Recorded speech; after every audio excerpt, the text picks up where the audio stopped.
ಶ್ರೀ ಗುರು ಬಸವಲಿಂಗಾಯ ನಮಃ. ವಿಶ್ವಗುರು ಜಗತ್ತಿನ ಮೊಟ್ಟ ಮೊದಲನೇ ಅನುಭವ ಮಂಟಪ ಬಿಜ್ಜಳರಾಜರ ಪ್ರಧಾನಮಂತ್ರಿಯಾಗಿದ್ದುಕೊಂಡು ಅನುಭವ ಮಂಟಪದ ಮುಖಾಂತರ ಸರ್ವ ಸಮಾನತೆಗಾಗಿ ಸಕಲ ಜೀವಾತ್ಮರ ಲೇಷಿಗಾಗಿ ಅನುಭವ ಮಂಟಪದ ಮೂಲಕ ಲಿಂಗ ಆಯತ ಧರ್ಮಸ್ಥಾಪಕರು ಆಗಿರತಕ್ಕಂತಹ ಮಹಾತ್ಮ ಬಸವಣ್ಣನವರನ್ನು, ವಿಶ್ವಜ್ಯೋತಿ ಅಕ್ಕ ಮಹಾದೇವಿರವರನ್ನು, ಸಕಲ ಶಿವ ಶರಣರನ್ನು ಎನ್ನ ಹೃದಯ ಮಂದಿರದಲ್ಲಿ ನೆನೆಯುತ್ತಾ ಇಡೀ ಭಾರತೀಯರೆಲ್ಲರಿಗೂ ಬಸವನಾಡು ಶರಣರ ನಾಡು ಅನುಭವ ಮಂಟಪ ಬಸವ ಕಲ್ಯಾಣದ ಭೂಮಿಲಿಂದ ಶರಣು. 12ನೇ ಶತಮಾನದಲ್ಲಿ ಅಣ್ಣ ಬಸವಣ್ಣನವರ ವಿಚಾರಗಳು, ಆಚಾರಗಳು ಲಿಂಗ ಆಯತ ಧರ್ಮದ ಒಂದು ಶ್ರೇಷ್ಠತೆಯನ್ನು ಹಾಳು ಮಾಡಿದವರು ಯಾರು? ಇವತ್ತು ಕೂಡ ಅದನ್ನೇ ಪ್ರಯತ್ನ ಮಾಡ್ತಕ್ಕಂಥವ್ರು ಯಾರು?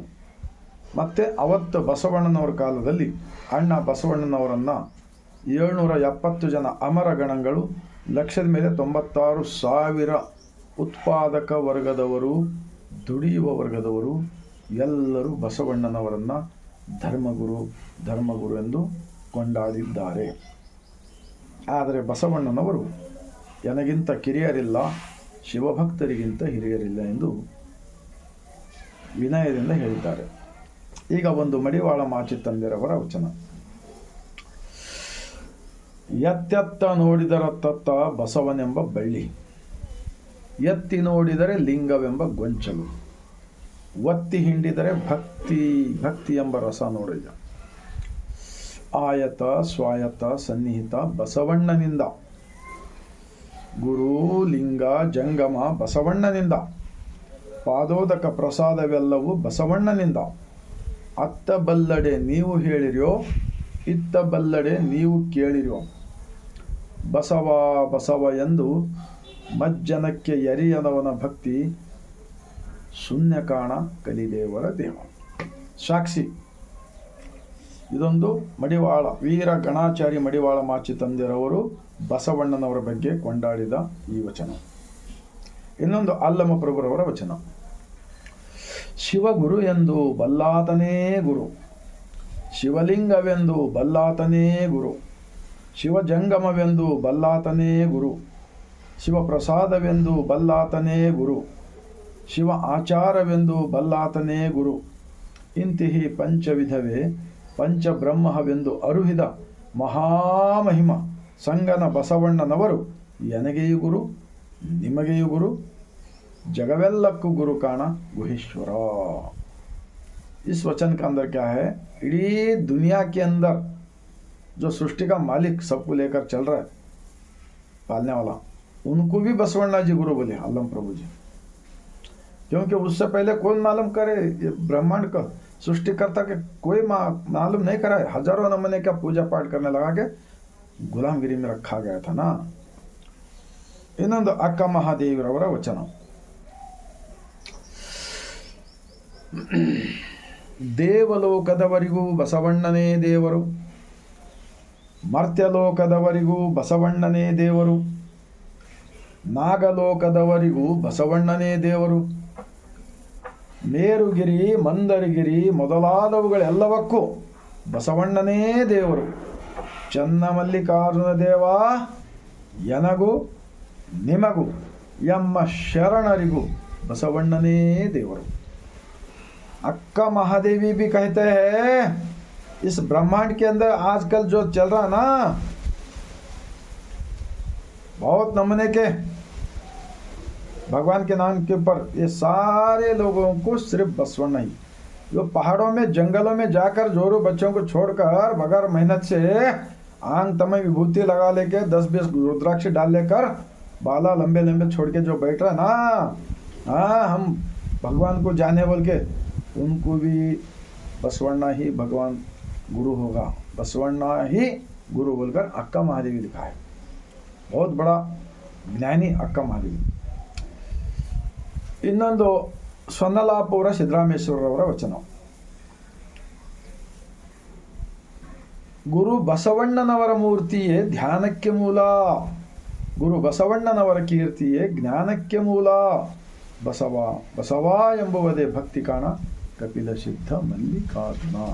सोलापुर का बसवे सिद्धरामेश्वर उन्होंने बसवा कल्याण अनुभव मंडप को आने से पहले उन्होंने भी अंधविश्वास पाखंडवाद के अंदर डूबे हुए थे।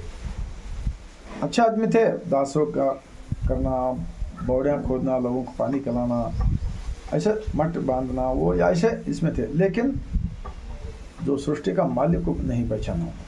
बसवा कल्याण के अनुभव मंडप में अंदर आने के बाद में छाती पे इष्टलिंग, पिशाने पे विभूति लगा लेके, अरे जमीन के ऊपर के लोगों, भगवान बाहर कहीं भी ढूंढने का जरूरत नहीं है, हमारा सबके अंदर है। सच्चाई से, ईमानदारी से, आत्मसाक्षी से जिंदगी करो, क्योंकि अंदर एक देखने वाला मालिक सबका अंदर है। अगर इनका साथ धोखा किए तो जिंदगी तुम्हारा आगे के दिनों में बर्बाद होगा। इसलिए सच्चाई से चलो बोलकर जब अनुभव मंडप के अंदर आने के बाद में सोनलापुर के सिद्धरामेश्वर कूड़ा छाती पे स्लिंग बांध के ऐसे वचन लिखे। तो अभी सारे 771,96,000 शरणों ने बसवन्ना जी का गुणगान गाया है। मैं ये वीडियो क्यों कर रहा हूँ? आज बसवा कल्याण तालुके के अंदर जितने भी मठ है, पहले ये बसवा कल्याण तालुके के लोग सब बसवन्ना जी को धर्म का गुरु अगर मानेंगे तो आगे के दिनों में उनको रेस्पेक्ट बहुत मिलेगा। बस वो पीछे का 2,80,00,000 वचन लिखे सो अल्लम प्रभु कहा, सिद्धरामेश्वर कितना वचन है उन्होंने कहा, अक्का महादेवी कहा, हाँ मड़ीवाड़ माचा, सब बसवन्ना जी को गुरु गुरु बोल के माने। तो बसवन्ना उनके पास कोई अहंकार नहीं था। मैं ನಿಮ್ಮ ಸೇವಕ बोलके बोले ಅವನು। ಇವತ್ತಿನ ದಿವಸ ಇಡೀ ಕರ್ನಾಟಕ ರಾಜ್ಯದಲ್ಲಿರ್ತಕ್ಕಂಥ ಎಲ್ಲ ಮಠ ಮಾನ್ಯರಲ್ಲಿ ನನ್ನದೊಂದು ಕಳಕಳಿ ವಿನಂತಿ, ಈ ಜನ್ಮದಲ್ಲಿ ಹುಟ್ಟಿ ಬಂದಿದ್ದಕ್ಕೆ ಜನರ ಶೋಷಣೆಯನ್ನು ದೇವರು ಧರ್ಮದ ಜಾತಿ ಹೆಸರ ಮೇಲೆ ಮಾಡ್ತಕ್ಕಂಥದ್ದು ತಡೆಗಟ್ಟಬೇಕು.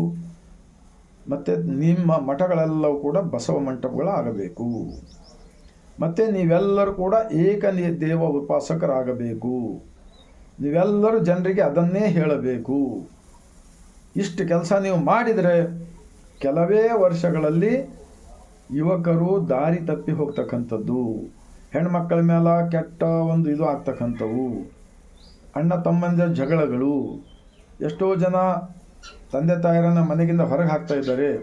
ಈ ಎಲ್ಲ ಸಮಸ್ಯೆಗಳಿಗೆ ಪರಿಹಾರ ಅನುಭವ ಮಂಟಪದ ವಚನಗಳು.